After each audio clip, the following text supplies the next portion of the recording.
नवीन घडामोडी पाहण्यासाठी आपल्या बारामती झटका या यूट्यूब चॅनलला सबस्क्राईब करा व बेल आयकॉन दाबा, म्हणजे ताज्या घडामोडी आपणापर्यंत पोहोचतील। अखिल महाराष्ट्र राज्य स्वस्त धान्य दुकानदार संघटना महासंघ सोलापूर जिल्हा यांच्या वतीने सोलापूर जिल्हा परिषद कार्यालय पूनम गेट येथे एक दिवसीय धरणे आंदोलन करण्यात आले। यावेळी सदर मागण्यांचे निवेदन सह जिल्हा पुरवठा अधिकारी मनोज डहारे यांनी स्वीकारले। यामध्ये प्रामुख्याने धान्य दुकानदार यांना कमिशन वाढवावे, प्रति महिना 5 तारखेला दुकानदारांचे कमिशन जमा व्हावे, तालुका निहाय इष्टांक मर्यादेप्रमाणे पूर्तता व्हावी, दुकानदारांना धान्य हे जूट बारदानामध्ये देण्यात यावे, एवाय मधील 7 पेक्षा जास्त लोकसंख्या असलेले रेशन कार्ड हे पीएचएच घेण्यात यावेत, राज्यामधील रेशन दुकानदारांच्या हितांचे धोरण तयार करण्यात यावे, भारत ब्रँड अंतर्गत जीवनावश्यक वस्तूंची विक्री ही रेशन दुकानातून व्हावी, दुकान भाडे, वीज बिल, इंटरनेट खर्च, स्टेशनरी खर्च धान्य दुकानदारांना 2000 ते 5000 रुपये निर्धारित रक्कम नियमित मार्जिन व्यतिरिक्त व्यवस्थापन खर्च म्हणून देण्यात यावी। नोव्हेंबर व डिसेंबर 2022 रोजी दुकानदारांनी चलनाची भरणा केलेली रक्कम परत मिळावी।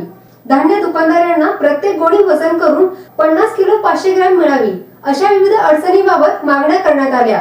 यावेळी अखिल महाराष्ट्र राज्य स्वस्त धान्य दुकानदार संघटना महासंघ सोलापूर जिल्हा संघटनेचे जिल्हाध्यक्ष विजय मंडलिक, जिल्ह्याचे उपाध्यक्ष व दक्षिण सोलापूर तालुक्याचे तालुका अध्यक्ष रमजान नदाफ, जिल्ह्याचे सचिव व बार्शी तालुका अध्यक्ष मारुती अंधारे, सोलापूर जिल्ह्याचे संपर्क प्रमुख व अक्कलकोट तालुक्याचे तालुका अध्यक्ष दिलीप काजळे, जिल्ह्याचे कार्याध्यक्ष व माढा तालुका अध्यक्ष गणेश बागल, जिल्हा संघटनेचे कायदेशीर सल्लागार ॲडव्होकेट ज्ञानेश्वर डोंगरे, मंगळवेढा तालुक्याचे तालुका अध्यक्ष महादेव माळी, सांगोला तालुक्याचे तालुका अध्यक्ष भगवान इंगोले, पंढरपूर तालुका अध्यक्ष किरण दानेळे, पंढरपूर तालुका संघटनेचे उपाध्यक्ष चंद्रकांत जाधव, उत्तर सोलापूरचे तालुका अध्यक्ष अनिल चमदाडे, माळशिरस तालुक्याचे तालुका उपाध्यक्ष सुभाष शिकारे, माळशिरस तालुका संघटनेचे उपाध्यक्ष विठ्ठल अर्जुन, पंढरपूर ग्रामीण तालुका उपाध्यक्ष वाकसे, पंढरपूर तालुक्याचे शहराध्यक्ष शशिकांत सुगंधी व जिल्ह्यामधील बहुसंख्य दुकानदार बंधू उपस्थित होते।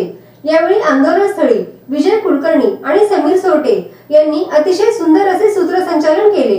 आंदोलनासाठी जिल्ह्यातून आलेले सर्व तालुका अधिकारी, तालुका पदाधिकारी, दुकानदार, पदाधिकारी, अध्यक्ष सर्वजण या ठिकाणी उपस्थित राहिले व आपण आपल्या मागण्यासाठी गेल्या महिन्यात 27 तारखे रोजी एक दिवसीय तालुकास्तरीय आंदोलन करून आपण ते निवेदन तालुकास्तरावर दिलेले आहे।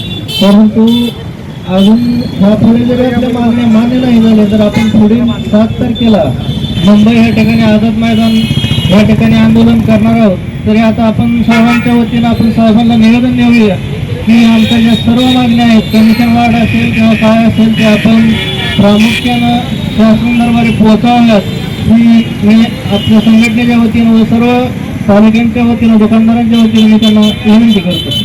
शैक्षणिक, राजकीय, क्रीडा, आरोग्य, कृषी, सहकार अशा अनेक प्रकारच्या चळवळींमध्ये आधारस्तंभ ठरलेला बारामती झटका या वेब पोर्टलचा 6वा वर्धापन दिन साजरा होत आहे।